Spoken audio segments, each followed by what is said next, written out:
الرحمن الرحیم۔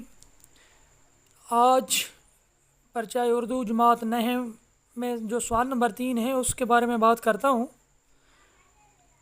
عبارت کی تشریح کے حوالے سے ہوتا ہے۔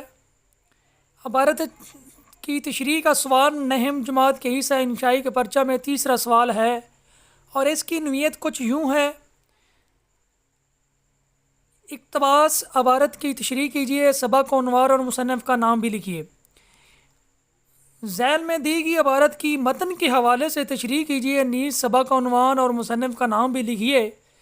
امتحانی پرچہ میں دی گئی دونوں عبارت کی تشریح کرنی ہوتی ہے، چنانچہ آپ پہلے ہی ایسی عبارت کا انتخاب کریں کہ جس کی تشریح آپ بہتر انداز میں کر سکتے ہیں۔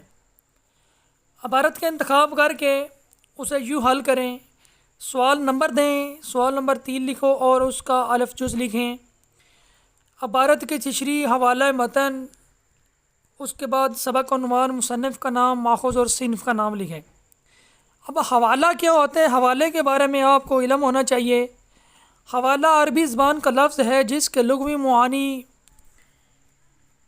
پتہ، نشان، اشارہ، سند، سپردگی، طویل وغیرہ ہیں۔ با حوالہ فیروز لغات صفحہ نمبر 610، جدید اردو لغت صفحہ نمبر 332۔ اب متن کے بارے میں بات کرتے ہیں۔ جی، متن عربی زبان کا لفظ ہے جس کے لغوی معانی کتاب کی اصل عبارت، کتاب، کپڑے یا سڑک کے بیچ کا حصہ۔ نمبر 3، درمیان وسط کتاب کی وہ عبارت جس کی تشریح کی جائے۔ نمبر 5، درمیانہ حصہ۔ با حوالہ فیروز لغات صفحہ نمبر 1260، جدید اردو لغت صفحہ نمبر 650، ازر اللغات صفحہ نمبر 661۔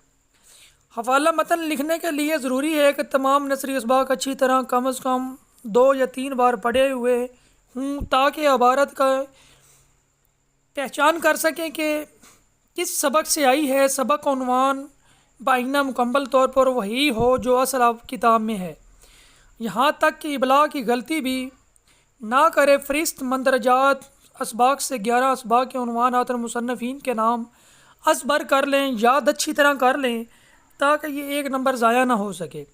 حوالہ متن کو جملوں میں لکھنے کی قطعاً ضرورت نہیں۔ مصنف کا نام ادھورا نہ لکھیں، مصنف کا نام نصابی کتب کے مطابق لکھیں۔ املا بہرحال صحیح ہونا چاہیے۔ اچھی رفتار سے لکھنے والے طلباء دونوں چیزیں اضافی لکھ سکتے ہیں، کتاب کا نام اور صنف کا نام۔ کتاب کا نام ہر سبق کے آخر میں دیا ہوا ہے، تاہم کتابوں کے نام اور اصناف مندرج ذیل ہیں۔ اور یہ میں نے ایک لیکچر جو ہے اس کے پہلے لیکچر میں نے بتا دیا۔